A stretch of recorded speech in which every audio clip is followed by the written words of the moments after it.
Hanifah, saya dari kelas 11.1, dan di dalam video ini saya akan menjelaskan mengenai materi form dalam HTML. Nah, sebelum kita mempelajari mengenai codingannya, mari kita mengenali terlebih dahulu untuk apa dan juga apa saja elemen dari form. Yang pertama adalah fungsi. Nah, jadi fungsi dari form itu sendiri adalah untuk mengelola data dari input yang dilakukan oleh user atau pengguna. Jadi mulai dari kotak-kotak untuk mengisi data, kemudian kotak untuk memilih data pada suatu, contohnya pada drop down menu, hingga berfungsi untuk memberikan tombol ketika pengguna ingin menekan suatu tombol.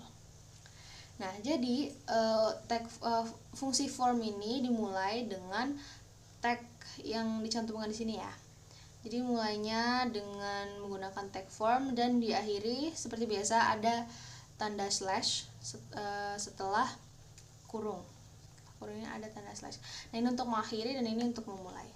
Nah, elemen-elemen dalam form itu ada 5. Yang pertama adalah input, yang kedua adalah text area, yang ketiga ada select, yang keempat ada button, dan yang kelima ada label.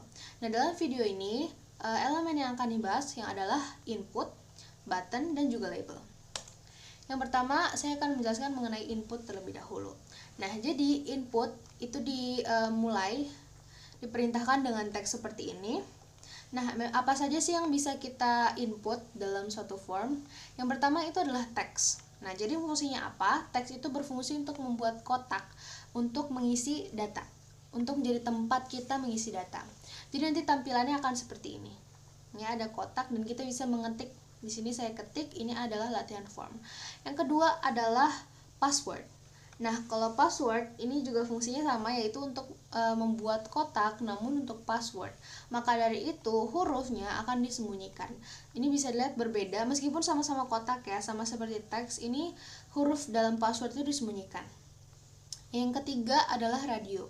Nah, radio box itu berfungsi untuk membuat kolom pilihan yang hanya bisa dipilih salah satunya. Contohnya adalah kolom untuk gender, jenis kelamin, atau mungkin kelompok usia gitu, kelompok usia anak-anak, remaja, dewasa atau lanjut usia, dan lainnya. Sementara yang terakhir ada checkbox, yaitu untuk membuat pilihan yang bisa dipilih lebih dari satu. Jadi kalau radio itu pilihan-pilihan yang bisa satu aja dipilihnya, kalau checkbox itu lebih dari satu. Nah, contohnya adalah kolom untuk mengisi data-data hobi, minat, atau mungkin kesukaan hewan kesukaan kita dan semacamnya. Nah, selanjutnya adalah fungsi label. Jadi fungsi label ini apa? Yaitu untuk memberikan identitas terhadap setiap elemen dari elemen input dalam HTML. Nah, dan label ini harus diikuti dengan penambahan elemen ID. Nah, jadi di sini saya highlight beberapa teks ya. Jadi teks ini yang saya highlight merupakan output dari tag label. Jadi bisa kita lihat kalau misalkan kita hanya menggunakan tag input seperti ini doang, ini yang keluar itu cuma bakal kotaknya aja. Jadi nggak akan disusul dengan kata-kata seperti ini. Jadi untuk memperjelas nih kotak ini untuk apa, terus pilihannya apa aja, kita akan menggunakan tag label. Nah, jadi di sini tag label saya gunakan untuk menuliskan judul untuk input username, input password, atau pilihan radio. Di sini untuk pilihan radio boxnya saya gunakan untuk gender, yaitu adalah laki-laki dan juga perempuan. Ini tentunya nggak bisa dipilih dua-duanya kan, jadi yang nggak bisa dipilih dua-duanya ini gunakan radio box. Dan yang terakhir itu ada checkbox. Nah, kalau checkbox itu yang bisa dipilih lebih dari satu, maka dari situ di sini saya gunakan untuk memilih hobi gitu. Jadi ada menggambar, fashion, menyanyi, menari, olahraga, musik, yang dimana kita bisa memilih lebih dari satu hobi, karena memang dalam satu waktu kita bisa aja memiliki beberapa hobi gitu. Nah, yang terakhir adalah button type, adalah button, fungsi button. Nah, ini digunakan dengan teks seperti ini, masih difungsikan dengan teks seperti ini. Dan untuk apa aja fungsi tombol ini digunakan? Yang pertama adalah untuk submit. Nah, jadi submit ini digunakan untuk membuat tombol yang akan mengirim data gitu. Yang kedua adalah reset. Nah, kalau reset ini adalah untuk membuat tombol untuk hapus atau mengulang seluruh data yang sudah kita cantumkan. Dan yang ketiga adalah button. Nah, kalau button ini adalah untuk membuat tombol dengan fungsi yang lebih khusus ya. Jadi fungsi di luar submit dan juga reset. Nah, jadi gimana sih bentuk codingannya? Ini saya akan masuk ke Sublime Text yang sudah saya buat. Nah, di sini saya membuat codingan tentang register atau mendaftarkan identitas gitu. Ya, bisa aja kalau misalkan daftar media sosial atau daftar akun-akun sekolah atau segala macam gitu. Nah, jadi di sini ya dimulai dengan codingan biasa ya untuk memulai project. Terus, nah jadi setelah tag body ini kita akan menggunakan tag form. Nah, di sini ya. Terus ini bisa kita lihat, ini ada input untuk teks, ini ada input untuk password, ini ada input untuk radio box, ini ada input untuk checkbox. Nah, di sini saya buat yang input untuk teks. Ya, di sini saya gunakan untuk username, ini saya gunakan ID. Namun untuk input yang password ini saya tidak tambahkan ID.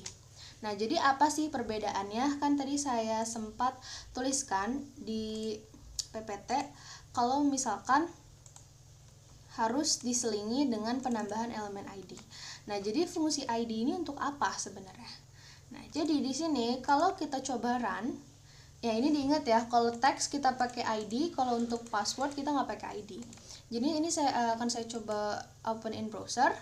Nah, jadi di sini akan muncul halaman seperti ini, ada username, password, terus di sini pemilihan gender dan juga ada pilihan hobi, dan yang terakhir adalah tombol untuk mengirim data-data. Nah, jadi di sini untuk input teks yang kita gunakan untuk username, ini ketika kita pencet username, nah dia akan otomatis kotaknya itu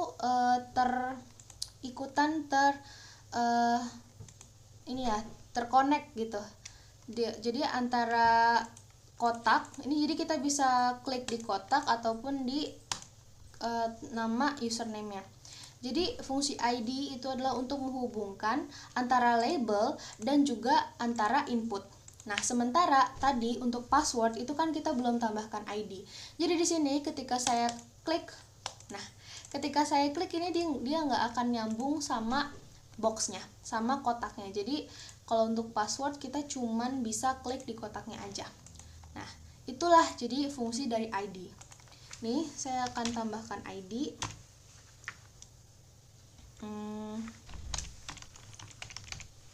Salah, password.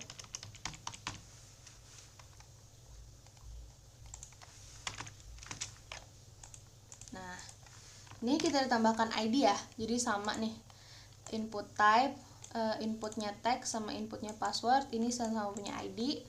Kita save, lalu kita coba run in browser. Nah, di sini kita klik username, langsung terconnected sama inputnya. Terus di sini kita coba klik password, nah langsung connected juga. Nah, jadi itulah fungsi ID ya. Kemudian selanjutnya di sini saya tambahkan elemen BR. Nah, ini untuk memberikan spasi aja. Kemudian adalah input type radio. Nah, di sini karena radio itu kan radio box itu adalah elemen input yang memberikan kita pilihan salah satu aja ya. Nah, jadi di sini kita akan menambahkan elemen name gender gitu. Jadi di sini name-nya saya namakan untuk gender atau jenis kelamin ya. Jadi maksudnya untuk baik inputnya laki-laki ataupun perempuan itu dia berada di dalam satu kelompok yang sama gitu. Jadi dia karena dalam satu kelompok dia nggak bisa dipilih dua-duanya gitu, karena ini nggak berbeda. Jadi mereka ini satu gitu. Jadi berbeda dengan checkbox, ini dia hanya bisa dipilih salah satunya. Contoh nih, ini kita tulis latihan form, kita tulis.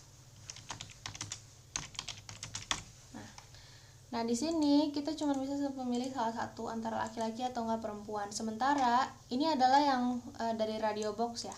Sementara kalau yang checkbox ini kita bisa milih banyak. Ini kita bisa milih semuanya, bisa milih salah satu juga gitu.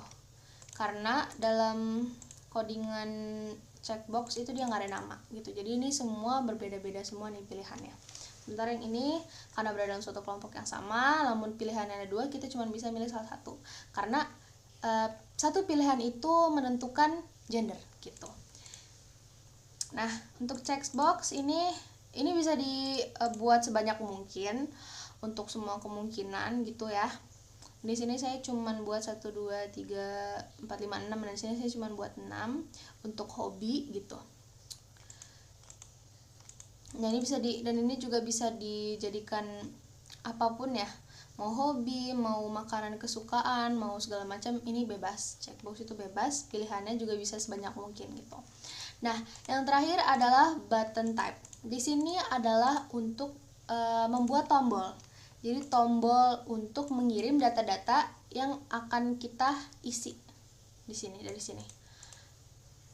Oke, setelah kita menuliskan tag button ini, kita bisa mengakhiri form kita, lalu kita akhiri badan paragraf kita, dan kita bisa mengakhiri HTML-nya. Nah, kita save supaya perubahan-perubahannya ini save.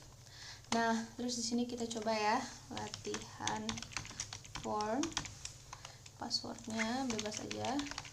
Terus gendernya perempuan, saya suka gambar, saya suka nyanyi, saya suka nari, terus kita submit. Nah, berarti nanti data kita itu akan tersubmit. Oke, sekian penjelasan sekilas dari saya mengenai form. Semoga bermanfaat. Wassalamualaikum warahmatullahi wabarakatuh. Ya, assalamualaikum warahmatullahi wabarakatuh. Perkenalkan, nama saya Anissa Widianti Utami dari kelas 11-1. Oke, jadi di sini saya akan melanjutkan dari codingan HTML form yang sebelumnya, itu ada lanjutannya, yaitu yang sekarang. Mungkin untuk yang sekarang kita ada sebelum submit ini ada form baru, yaitu kita bisa text area ya teman-teman. Text area tuh lebih besar fungsinya tuh, ya tinggal ketikin aja lalu text area. Nah, ini udah ada.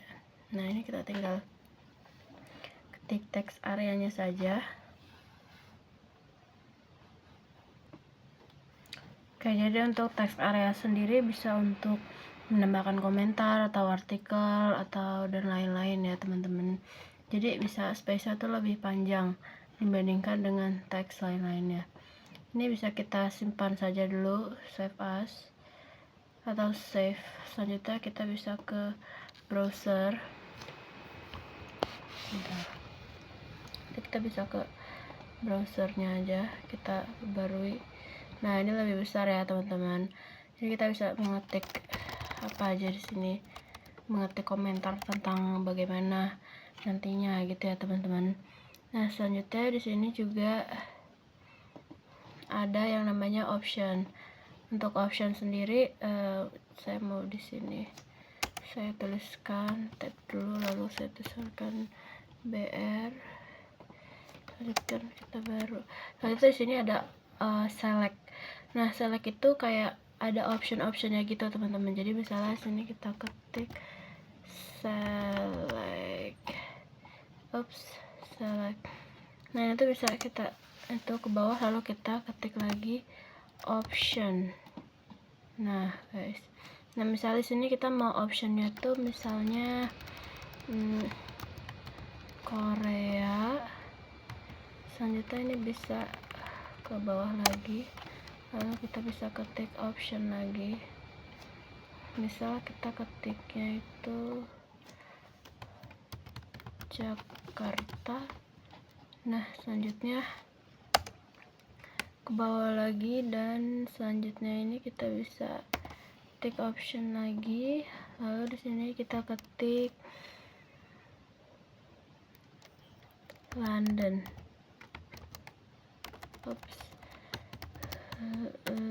London. Oke.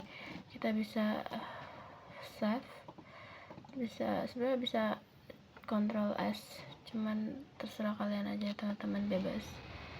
Kita perbarui. Nah, jadi gini ya guys, jadi sini tuh ada optionnya. Nah, jadi kita bisa milih antara Jakarta, Korea, atau London. Guys, jadi kita bisa mengisi dulu username-nya misalnya nama saya Widi, passwordnya misalnya Widi Imut, selanjutnya ada wanita, selanjutnya ada menyanyi, sukanya ngapain nih. Oke. Tunggu sebentar, itu saya ada yang mau ngebenarkan, seperti ada yang perlu saya benarkan. Wah, ini ya, ini kayaknya nggak penting, kita bisa hapus aja ya guys, soalnya tadi kayak kepencet deh. Nah, coba kita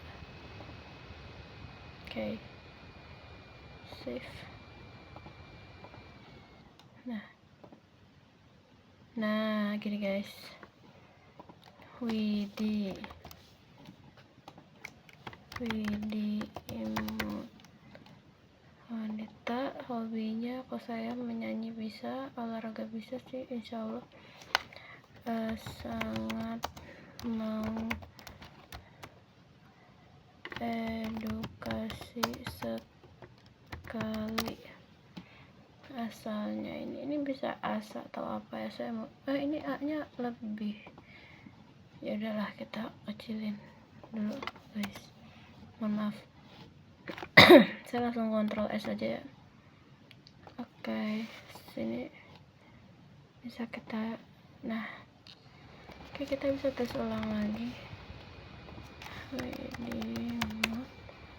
Wanita menyanyi sangat mengedukasi sekali. Oke, di sini sudah ada Jakarta. Oke, teman-teman, mungkin ini sebenarnya bisa dibenarkan oleh yang table waktu kemarin itu yang udah kita jelasin. Itu semua tergantung kalian, kalau misalnya mau dibenerin boleh, tapi kalau misalnya enggak juga sebenarnya udah better aja kayak gini sih sebenarnya, cuman emang kurang rapi aja. Oke, cukup sekian dari saya. Wassalamualaikum warahmatullahi wabarakatuh.